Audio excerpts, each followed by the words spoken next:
Well, anybody getting tired of my grizzly bear buddy yet? So much work, man. Holy cow, there's so much work to do around this place. I'm trying to cut loose to hit my zone in the back of the shops. It's a little challenging, but I'm getting there. So many other things to do when it comes to the rest of everyone here, the horses, in everyone's comfort. It's coming along. But I'm heading back to the coast tomorrow, so I will be out in the middle of nowhere doing my thing, and I'm going to plan on doing a lot of videoing while I'm out. I have a few goals that I'm trying to hit when it comes to filming outside, as well as work on the boat and fishing, and some more guiding coming up, and just keep this ball rolling because I have to take off for a while up north, running around the mountains in the middle of remote nowhere, and it's all coming up fast. Time is just zooming right now. So there you go. So let's get some shares, shall we? Some important shares from some important people that we don't know, but they're very generous in going out of their way to share experiences with us through me on this channel. Now, ouch. Listen to this one. Marked as red. First off, I'm going to read this word for word. Why not? First off, I give zero fucks if you use my name. I'm 59 years old and I quit caring what people think about me a long time ago. Good for you. You're free. You're absolutely free. I've watched your videos for quite a while now, when you just had the hunting videos, then onto the Sasquatch / Sabe videos. Quick info about me. I grew up in north central Wisconsin. After high school, I served 10 years in the U.S. Marine Corps. Afterwards, I served another 13 years, active duty with the Kentucky National Guard in the drug interdiction role. Afterwards, I retired from the military. After 23 years in the military, I worked as a hydraulics mechanic in a plant that made body armor for the military. Now to the weird shit. Or speaking of weird shit, I don't know whose glasses these things are. Wait a minute. Maybe I'll peel the plastic pieces off these suckers. the plastic coating. That ought to help my reading. I'll tell you what. Sarah will have her face off of that one. Oh, that's way better.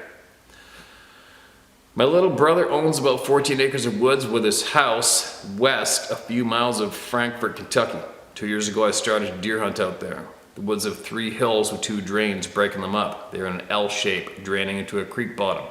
The first year, 2008 season, I positioned myself in the middle of the hill and had a good view down to a clearing about 50 yards away with a bunch of felled trees and limbs. I spent the majority of 3 weeks sitting up there looking down into the clearing. Nothing unusual happened this year, but it's important back info.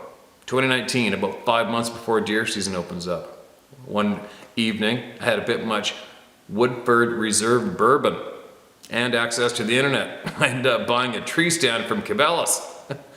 Anyway, we put it together and set it up at the bottom of the hills by the creek with my back at the property line. Depending on the wind, I would either use the tree stand or sit at the top of my original spot. One day, in the tree stand, after I woke up, I noticed that it was dead quiet. No birds, no squirrels, sounding like I heard a buffalo. Nothing, just silence. I didn't see anything. It just felt weird. After about 20 minutes in the woods, the woods went back to normal. A couple of days later, the wind changed directions, so I was sitting atop of the hill in my old spot looking down into that clearing. After not seeing anything all day, I decided to check the trail across the clearing for fresh sign. I slowly made my way down the hill to the edge of the clearing. Now this is the same clearing I spent all the previous season looking down into, then off and on this current season. When I got down to the bottom, a panic started to come over me. Somehow I felt lost. I was turning around looking all over, trying to figure out where I was and how to get out. I didn't have any idea where I was. I managed to calm myself down and focused on a big oak tree, and suddenly I knew exactly where I was at. I started walking back up the hill to my spot in front of the tree where I had my gear, trying to make sense of what just happened. I grabbed my gear, got in the truck, went to my brother's house, told him what just happened. He actually believed me. Good little brother. I was back out there at 0400 the next morning and didn't have any other occurrences. On to the sighting. I had completely forgotten about this until I listened to you read a story a few days ago. You see, in 2018 on the 7th and again on the 12th of July, I had 2 strokes. It sucks ass trying to dial a cell phone when half of me don't work or remember how to use the damn thing. Well, that sucks. I'm very lucky to be alive. My carotid artery blew apart. Ugh. The 2 surgeons told me they didn't think I would live. I was also lucky in that the only side effect was some memory loss. It could have been a lot worse. Every once in a while, I will hear something that brings a memory back, and thanks to you, Steve, I remember the following. Holy shit. 1978 in north central Wisconsin. I was a senior in high school. We had 2 pet rabbits. In the evenings, I would ride my motorcycle out into the country to this clover field to pick some for the rabbits. One evening, I was picking clover and looked over my shoulder. Saw this dark figure of what I thought was a bear about 150 yards away eating the clover. As I watched it, the damn thing stood up, looked over at me, then turned and walked into the tree line. This sort of freaked me out. At the time, I never heard anything about Sasquatch, so I didn't know what it was until many years later. And yes, I still went back there to pick clover, but I kept my bike running and pointed towards home. Now for the last occurrence, 15th May 2021, approximately 00:30 hours. I was spending the night back out at my little brother's house. We're watching a movie when I went outside to have a smoke. My brother was gonna pause it, but I told him just watch it. I'd just watch it through the screen door. As I was standing outside with my back exposed smoking, I started to get that feeling you describe about your hair turning to wire. I felt as if eyes were burning into my back. I couldn't get my hand inside. I couldn't get back inside fast enough. Anyway, after the movie, we went out back for another smoke, and my brother commented 3 times about how quiet it is. He said it's normally noisy with animal sounds, frogs, coyotes, owls, etc., but it was dead quiet. Never to see or hear anything, just silence. He tried to let his 2 big dogs out for a piss break, but they refused to come out. We ended up staying up till 0600. I had my AR-15 right next to me, and that's it. Sorry it was so long, but this shit has been bugging me for some reason. Thanks to you, I now know exactly what the F was happening and what was causing it. Thank you for allowing me to get this shit up my chest. Bless you and your family. Hope your move is smooth. A while back, you posed the question as to where all the good men are. So far, I've found 2 very important men. One of them is your friend, David Politis, and the other one you'll see in the morning when you look in the mirror. Bless you 2 and your families. Watch your back. You're an important part to be putting the puzzle together. Todd Luby. Todd, you are a member of the Club of No Return, obviously. Didn't ask for it. You know what's going on out there as well as I do. Thank you very much for sending your experience in to us, to me, to be shared through me with all the people. And you're right. I don't give an F what anybody thinks either, obviously. And I am quite certain we are giving our confidence to thousands of people who appreciate it and are doing the same, right? If you come across any more knowledge, if you have any more experiences that you think sharing could help the people, man, please do it, Todd, all right? And I will get to it and I will share it with the people. And if you ever need help of any kind, come here to this channel and ask for it in the comment section in the videos, or email it to me, whatever. If you know somebody else that needs help, just get the word to us and somebody's gonna help. All right, we got each other's back. Everybody's got each other's back here, no matter what. Thanks again for sharing that, man. Appreciate it. Let's see what else we have here, you guys. Mark this as red so I don't get shit on. They are real, they're intelligent, and my puzzle is complete. All right, this sounds interesting. Dear Steve, I sent my experience to you in early June. I was warned about sharing the story for fear I'd lose my position in search and rescue. After being told not to share, I got pissed. I don't give a damn whether I join a search group again. This experience has to be shared. Okay, I remember this, man. You emailed me and then you emailed me again later not to share, and now you change your mind again. All right, we're going for it this time. There's nothing you can do. It's coming out, it's getting shared. This setting I'm about to tell you isn't the normal type of encounter. In fact, if it didn't happen to me, I'd have a hard time believing it. My name is Tom, I'm 54 and I live in Eastern Washington State. I'm a firefighter, paramedic of 27 years. I volunteer with several search and rescue teams from Washington to Idaho. The late spring of 2014, I was on vacation at my son and daughter-in-law's home in northern Idaho. Went over the local news, they announced a need for trained rescue members to help search for a family of 5 lost for 2 days. I traveled with my seasonal rescue equipment, so I'm prepared at all times. Good for you, man. That's awesome. I drove the hour and 45 minutes with my son to a northern town out of Bonners Ferry, where the command center was. We divided into teams of 7. Everyone from all over the north came out to help. I took lead of my team, got my search map area in high country at the border of Montana and Idaho. Arriving, we met a Montana conservation officer. He told us that the father and children had made it out, but he had to leave his wife because her hip seemed to be broken and couldn't walk. He had left a .357 pistol with her for protection and signal for rescue. She also had a whistle. As we headed up the mountain, after 1 hour, we ran into 3 search volunteers that were gassed from off-trail search as they followed the sound of a whistle. They said, "We followed the whistle sound into the big timber but couldn't catch up to it." Confused by this report, we marked their last GPS area on our map and proceeded to that area. Now it's 4 o'clock in the afternoon, weather sunny and dry. We heard a faint whistle sound come from a ridge roughly a half mile ahead. We thought, awesome, we found her. Steve, this is when things went weird. We hiked maybe 1,000 feet. We heard the whistle again, this time closer. We yelled out her name, but with no reply. We walked another 500 feet when this time the whistle was now blowing constant, always ahead of us. Our trail was coming to an end. It turned into a narrow game trail. I pulled up the map and GPS to check where we were.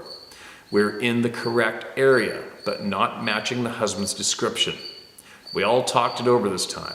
Out of the 7 of us, 4 voted to continue to follow this now loud blown constant whistle through the timber across a creek, up a rock wall to a meadow. I radioed to command. We have her. Send the helicopter. She is unconscious. As I set an IV and the other medic stabilized her pelvis, the others cleared out the brush and branches so the prop wash from the airlift wouldn't hurt anyone. One of the members walked over and handed me a bright orange whistle on a lanyard. And she said, "I found this hanging on a tree limb 35 yards away." Steve had freaked us out. How the hell does she blow that whistle? She was unconscious. There were no other hikers on the mountain that we saw, and the area where the whistle was hanging was above a cliff just yards away. After she was recovered by life flight helicopter, we headed out. At the command center, the sheriff greeted us. He took us aside and asked us, all of us, if we saw anything strange. Apparently, when the helicopter was approaching, they both saw a large creature walking away from where we were. We told them about the traveling whistle and how it kept moving as we followed, and that's how we found the victim. Now, I've heard stories of people being helped by these creatures, or sabe as you called them. There are 9 of us, a sheriff, 2 firefighters, myself, and others that experienced this wonder. And I believe these creatures have a purpose on this planet as we do. Nobody can get away with telling me your team was seeing things, or we are lying. It's all recorded now in history. The evidence is overwhelming, Steve. You know it. Tens of thousands of people at the round table know it. And it's about damn time we take over and cancel the idiots that tell us we're seeing bears. Thank you for giving us all a place to share these stories. I am convinced, Steve, they are real and alive on this planet. Sincerely, Tom. Well, that's definitely a holy shit story, Tom. Don't you think? It's an incredible story, man. And you know, on that note, there's a lot of people out there, there's a handful of people out there who have emailed me or commented the odd time or whatever, and they're blowing a gasket because they think that I'm trying to convince everyone that the Sasquatch are evil. And I've definitely never dictated that they are evil to anyone. There is some bad ones out there, and there's obviously some kind ones out there, and it's very confusing, right? What you experienced, the kindness, the kind of actions, people being helped, that has been reported hundreds of times, without a doubt. One thing that comes to mind is that time I read about it somewhere, as emailed or I read it, and there was a hiker who had broken a leg, and was picked up and carried by one of these beings. I believe the one that picked him up was female. Picked him up, carried him for a ways, and gently placed him next to the main trail where other hikers would be coming by, and then stood back within sight of the person as they lay on the ground. Could see the Sasquatch and another one right there while hikers came up and approached him. Holy shit, what's wrong with you? And he looked up and they're gone. And that's one occurrence that's somewhat similar to what you just experienced and reported to us, right? There's numerous experiences reported of these beings helping human beings. Thank God. I wonder how many people who experienced what you experienced were the same deal. Like, I wonder if that cop or whoever, I wonder how many of those people are watching this channel right now. That would be interesting, wouldn't it? I'll bet you one of them is. I'll bet you they're here. I guarantee you there's a shit pile of people out there who do not want to publicly admit they're even interested in this topic, let alone they've seen something, and they're watching this channel. I'll guarantee you there is a shit pile of... Does the Bigfoot Sasquatch community still exist? I haven't a clip. I don't watch any of it. But I'll bet you there's a shit pile of members of the Bigfoot Sasquatch community who I have absolutely pissed off, who cannot stop watching this channel as well, right? But anyways, I don't even know why I just said all that. Kind of tired. It's the end of the day. It's in the evening time. Had a big day today. But anyway, getting back to what you shared, that's an amazing story, man. What an amazing experience. I would have loved to have been the helicopter pilot and seen what was there. How hard would it have been to not follow that thing with a helicopter, right? It's too bad nobody got a picture, but whatever. It is what it is. We had somebody email a while back that explained how they did not think for 1 second to go for a camera when they were experiencing what they were experiencing. And they said flat out, you just don't think about it. And I can concur on that one. You just don't think about it at the time. When you say it was a constant whistle, I imagine what you mean is there was no breaths in between. It was just ripping that whistle off. By the sounds of it, that must have been something else. To listen to that, that'd be pretty weird. But then to find the whistle later, wow. Thank you so much for sharing that, man. I appreciate it, and I know other people do for sure, without a doubt. Whoa. Let's check the camera, make sure it's still running. Change the angle for a bit, kinda, sorta. Here we go, mark this one as red, here we go. Miscellaneous Minnesota sightings and encounters plus. All right, here we go. Hey Steve, I found your channel because I've exhausted all other options for Sasquatch info.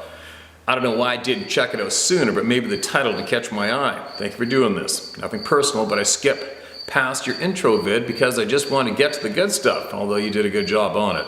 Hey man, thanks for that. And I'm glad you mentioned it because we've had some people complain about the odd things on the video. It's kind of like, you don't have fast forward on your device, really?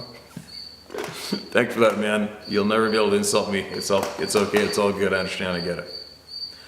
Here comes a long one. I've got a lot to say. For years now, 10 or so, I've posted on Craigslist for anyone's story, but most of the time they get flagged by some troll and get deleted. Go figure. So I just repost.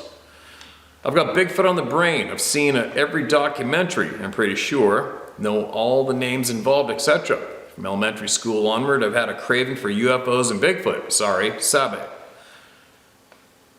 You know what, everybody call it whatever you want, man. I don't tell anybody what to call these things. I just, for myself personally, I prefer to call them what the First Nations people called them originally. That's just me. Over the years, if I felt their relationship permitted it, I would ask that person what they think of Bigfoot, plus there are random people I would ask. I don't care what you think. You'll be surprised how many people have seen one, as we are finding out here, Steve. Yeah, no doubt, man. I ask all the time, and the amount of people that have seen them is absolutely overwhelming. It's ridiculous. I've never seen a Sabe or even heard anything associated that I recall. There's a sighting not far from where we hunted deer. I found teepee structures and just occasionally looked for signs. My mom and dad both grew up in northern Minnesota and never heard stories of Sabe. I'll take your word for it that a person doesn't want to see one of these monsters. I did it for a while, but I'll just take everyone's experience and learn from them so I can quit picking ticks off me and stop scaring the deer. When someone tells you their story, you can see in their eyes they're telling the truth. I'll start with a story a coworker told me. We were a group of guys doing ultrasonic inspection on welds for the Navy's nuclear subs. So you see, a pretty serious group of guys. I got to know one of the guys over time, and one day I asked him, what he thinks of Bigfoot. Number one, he was backpacking in Colorado, set up camp just above the tree line. He woke up with a giant hand inches from his face. He flinched, how dare he?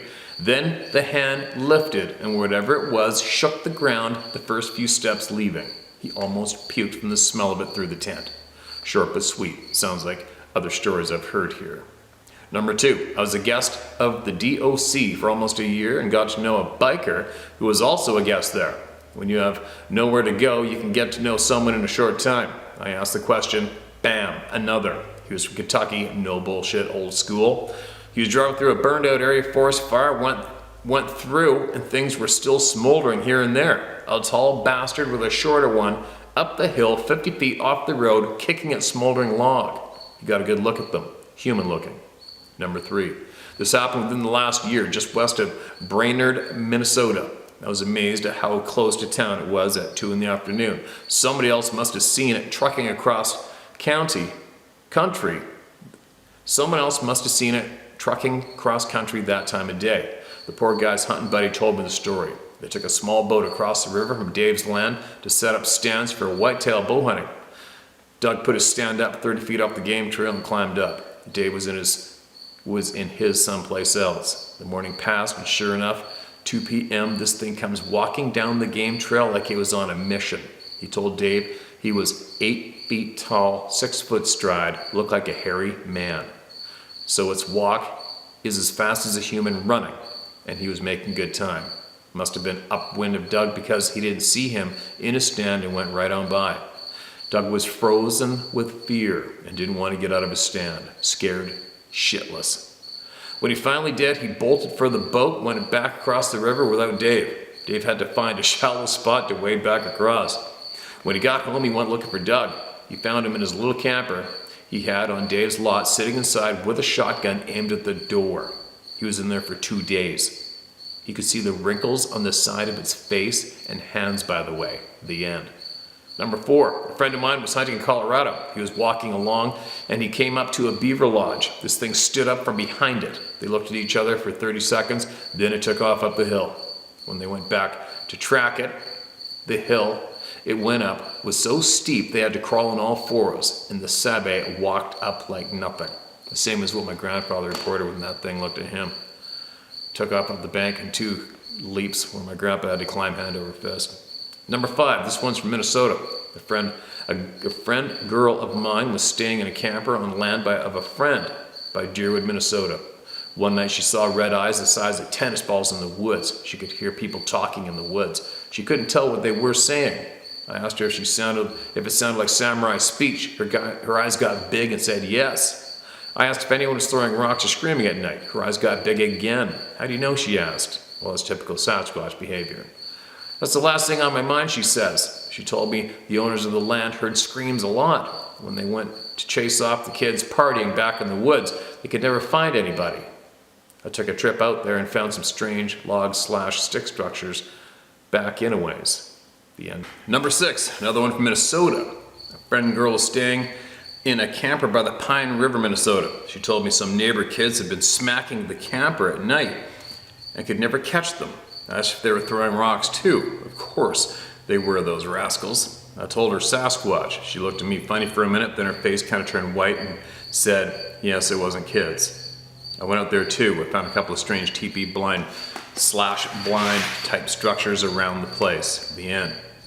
Number seven, Longville, Minnesota. A friend of a friend told me he was being paced by 3 or 4 of these guys when hunting. Also, they slapped the side of his trailer from time to time. Why do they do that? How unnerving. Do they realize that shit gives people gray hair?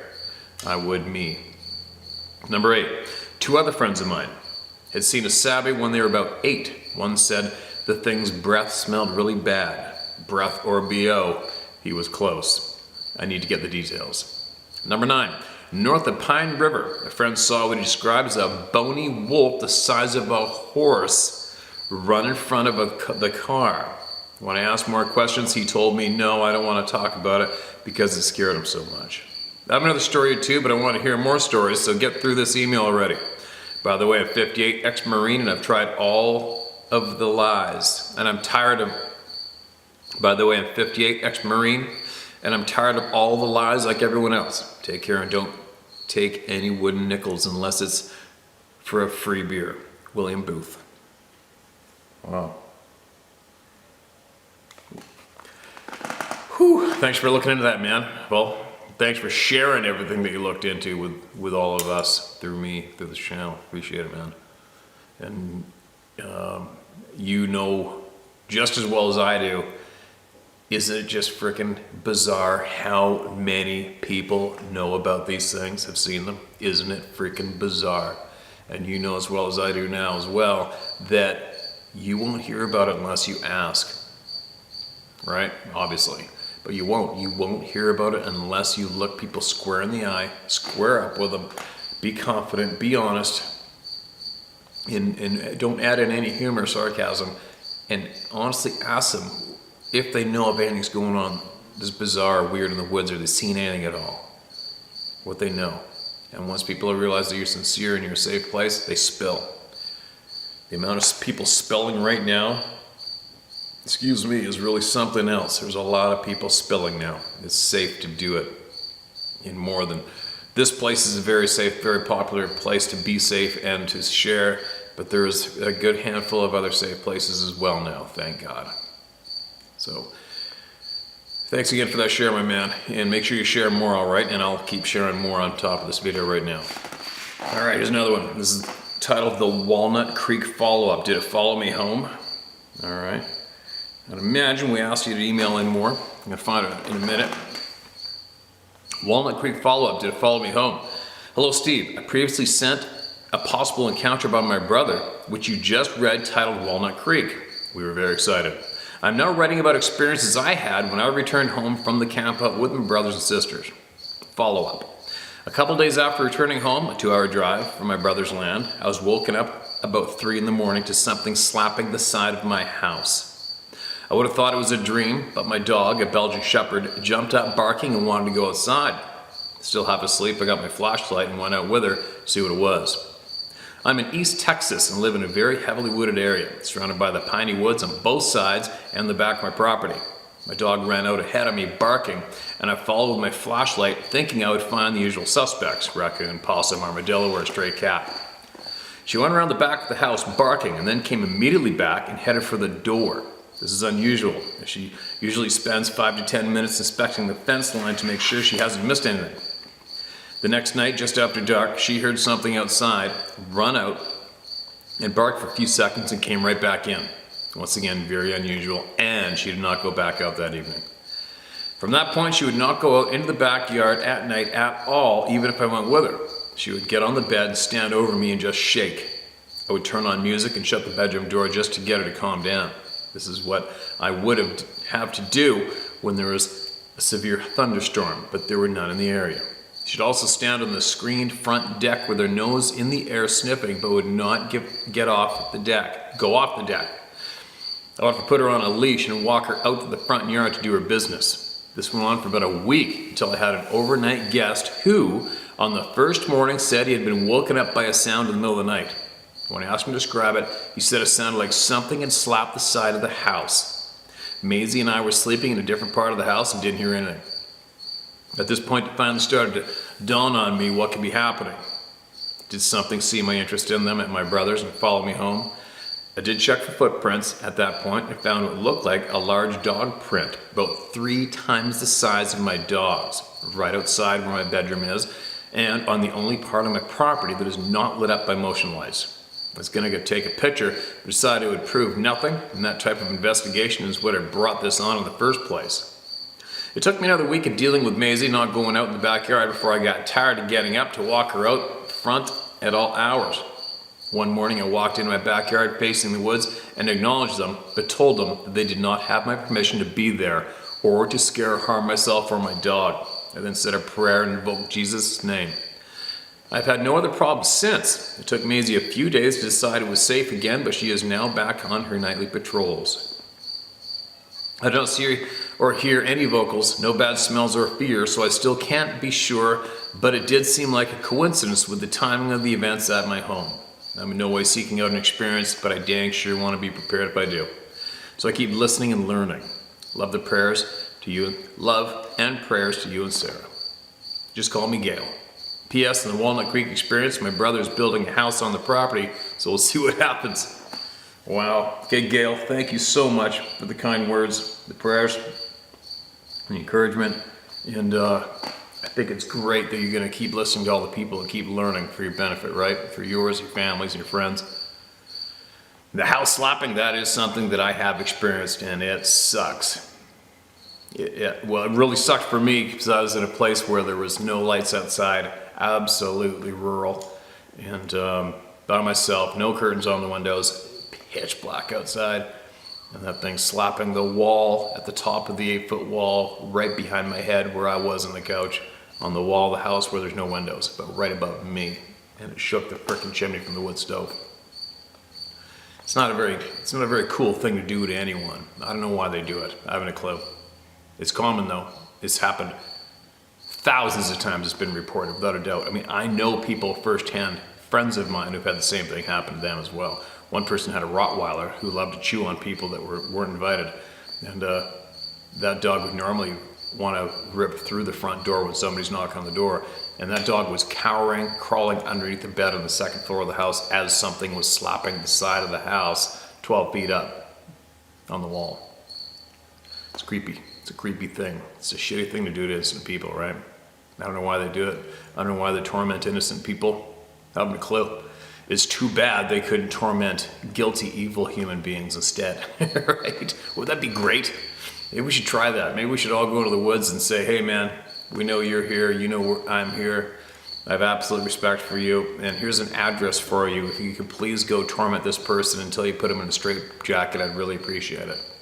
And then we could let them clean up all the dirty, sick bastard politicians on the planet. Anyway, I'm tired, man. It's been a long day. I gotta go. I'm gonna keep pumping this shit out, and I'm not gonna stop. And everybody has a voice, and everybody's gonna get an opportunity to share what they sent in through me on this channel, no matter what. See you shortly.